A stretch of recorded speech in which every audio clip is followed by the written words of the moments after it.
bakunzi ba Linox TV, nizere ko muguwe neza aho muherereye, abari mu gihugu cyacu cy'u Burundi ndetse n'abari mu bindi bihugu byo hanze, mwese ndabaramukije nonge ndabaye ikaze muri kino kiganiro cyacu cyo kuri uno munsi.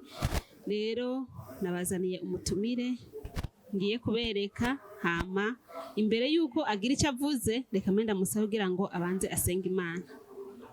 Data turagushimiye, uri Imana ugira neza, wabanye natwe kuva mu gitondo, none turaguhaye ikaze na karibu muri uno mwanya. Turagomba Mana ubane natwe umwanya wose tugiye kumara, turasenze kugira ngo umuntu wese aze gufashwa niyumva bino biganiro vyacu, intahe zacu, kandi Mwami habe mwinyigisho muri vyose, mu izina rya Yesu, amen. Nababwiye ko turi kumwe n'umutumire, rero ngoma mbaye ndamusabe atwidondore, atubwire akazina kiwe, atubwire nimba ari umumama, nimba ari umwigeme, akazi akora, byose ndamuhaye kaza kugira ngo abitumenyeshe. Ku mazina nitwa Elvanie Niyomwungere, nkaba nsanzwe ndi umumama, mfise umwana umwe mbyaye rimwe, ndashima Imana. Hama akazi nkora ndi umuririmvyi, ndi umuvugabutumwa, niko kazi kanje Imana yampamagariye kubamwo. None uretse kuririmba nta kandi kazi ukora? Bisanzwe nico nashize imbere, ariko bisanzwe nyene murabizi ibihe by'ubu, novuga ngo n'utuntu duto duto ubusanzwe wiyungunganyamwo nyene. Ndatwita imfashanyo yanje ko sinotwita akazi, duhemba jewe, sinzi ngene bivuga gutyo. Ego, indirimbo rero ziratandukanye, hari abarimba indirimbo z'abasani, hari indirimbo navuga ngo z'ikirundi zigira twita z'akaranga ko Burundi, hari abaririmba indirimbo zo gutaza no guhimbaza Imana. None wewe muri zo zose urimba izahe? Indirimbo zo guhimbaza Imana, gutazira Imana, kuvuga ubukuru bw'Imana, nizo ndirimbo ndirimba. Yego, urakoze. None ico gikorwa cyo kuririmba indirimbo zo gutazira no guhimbaza Imana wagitanguye ryari? Wavyiyumviriye ryari? Wagitangura umwana canke vyakuje mukuze? Jeje n'ibintu novuga ngo natanguye ndi umwana muto cyane, mu yandi majambo novuga ngo navyisanzemwo ko ngiye kumviriza umuvyeyi yahoze ambwira ngo naho naba nicaye ndi muto n'abandi ko ndavuze utuntu tutugoma ndirimba, umva nivyo wanje byo mu maraso. Yego, babimva ko wabitanguye kiri umwana. None rero watubwiye ko uri umuririmbyi, reka cenda guha akanya gato kugira ngo uturirimbire mu ndirimbo zawe. Rero Ufise mva ko wabitanguye kiri umwana, umaze kungana uko ungana ubu ndibaza ufise indirimbo nyinshi cyane. Ndafise nyinshi cyane. Niko karyo rero cenda guha kugira ngo ubanze turirimbire indirimbo imwe mu ndirimbo zawe. Ndaririmba indirimbo ivuga ngo humura. Mu bisanzwe ihumuriza imitima y'abantu, hariho byinshi byotuma imitima yacu iba kure, ariko nanje nkaca mpumuriza iyo mitima nyene. Humura, humura, humura bene data,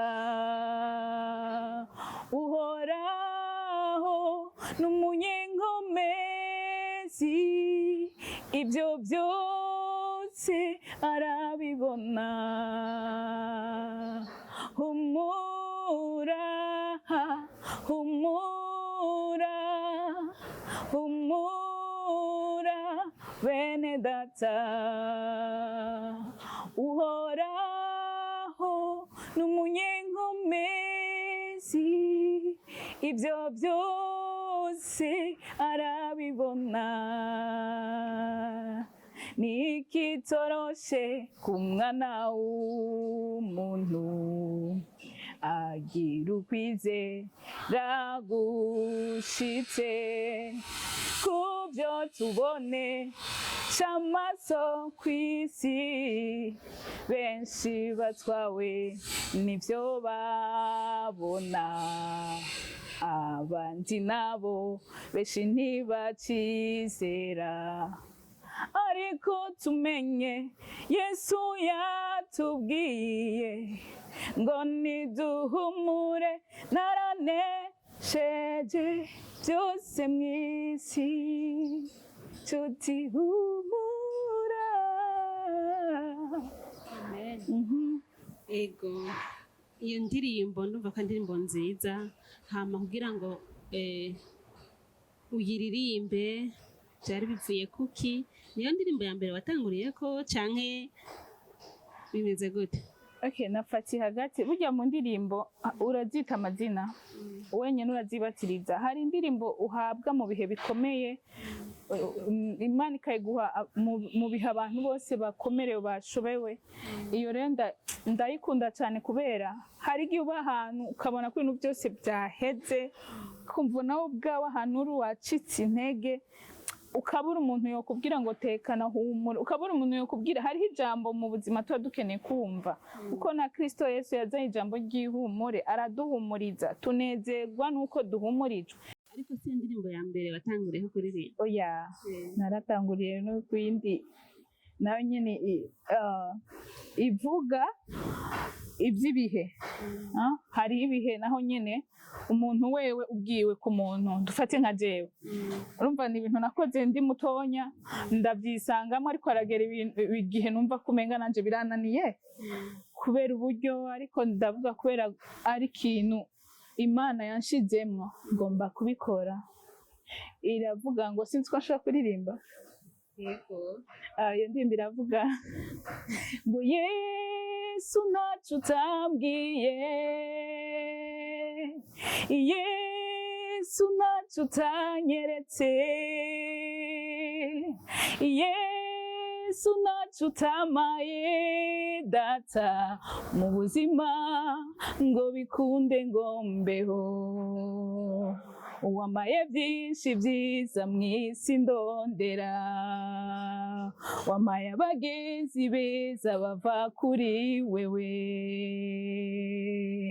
wamaye agakiza k'ubuntu data, wagize neza shimwa warakoze. Oh Yesu, Yesu ntacyo utambwiye. Amen. Numva ari indirimbo nziza cyane. None izi ndirimbo zawe nubwo zitaraja mu mashusho, nta hantu umuntu ashaka guca kugira ngo azisange kugira azumvirize? Ego, hamwe nababwiye ngo urumva hamwe nuko sinshaka gushira ahantu ibintu bitararyo. Hagiye utetse urateke, ntabwo ushaka ko ari ibidahiye. Ntabwo ndashobora hari iri kuri channel YouTube urandika Elvanie Niyomwungere, ni audio ya n'ubuntu jewe nagiriwe, niyo uzosanga ko, ariko izindi ntabwo zirashobora kuja kuri YouTube. Uzikeneye uranyandikira cyangwa ukanefona cyangwa ku maradiyo ukumviriza, ziba ziriho. Reka rero ntinda gusaba ugire akajambo ka nyuma ushikiriza abantu bose baza kurikirana kino kiganiro, ugira akamo bateye.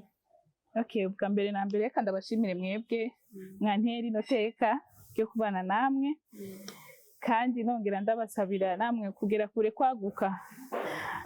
Ikindi naco nk'abantu muriko muradukurikirana, ndabashimiye ukuntu mwafashe umwanya wanyu wo kutumviriza, kandi nongera nshima ukuntu muzokumviriza izino ndirimbo zacu, imitima yanyu ifashwe. Numva umenga muri rusange twoshimira n'Imana yabishoboye kuvyemera, kuko byari gushoboka tugashikana ivyuma bikanka, ko kubera Imana nishoboye byose byakunze.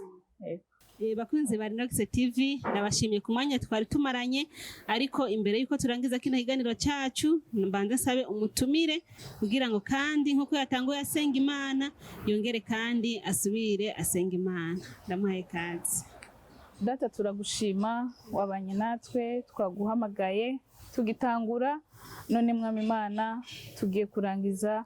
Turagomba ngo Mwami wacu ubane natwe, tugiye kuva hano, ariko Data ntibagiye Linox TV, ndagomba Mwami Imana ubageze kure, turayisabiye umugisha, kandi Mwami ubagure. Turagomba Kristo Yesu umugisha udasanzwe ube kuri no TV, kandi mwami n'abakozi bayo bose bagubwe neza mu mwami mu izina rya Yesu Kristo amen. Bakunzi ba Nox TV ndabashimiye rero mwege mwese mwafashe akanya mukadukurikirana. Nongera nshimira n'umutumire wacu yigoye akaza hano muri studio za Nox TV kugira ngo dushobore gusangira ibikorwa byiwe ariko arakora muri kino gihe by'indirimbo, kandi nizere ko n'ikindi gihe nitwase kumutumira nawe azotwitaba. Yego. Ndagushimiye nawe wenyene wafashe akanya kawe ugakurikirana kino kiganiro. Mwumvise ko twari kumwe n'umuririmbyi ari indimo zo gutaza no guhimbaza Imana, ariko yababwiye ko afise indirimbo nyinshi amaze gushira mu majwi, ariko akaba yifuza yuko indirimbo ziwe zoja mu mashusho. Wewe rero izi ndirimbo zaryohewe ye ukaba wifuza yuko zoja mu mashusho, nahawe kuca ugira icyo ukoze. Nkaba ndagushimiye cyane, kandi rero nimba utarashonda kuri subscribe uce ubikora muri kano kanyenyene, hama ugire na partage ugisangize n'abandi kino kiganiro nimba cyafashe umutima wawe kugira ngo kibandanye gifasha n'abandi. Kuri mikro rero mwari kumwe na Karine ahiboneye, nkabashimiye na Dieha yarari kuri kamera, nawe nyene niyo yatumye bigenda neza, nawe ndamushimiye. Hama mubandanya mugiherwa n'ibiganiro bica kuri Nox TV. Murakoze.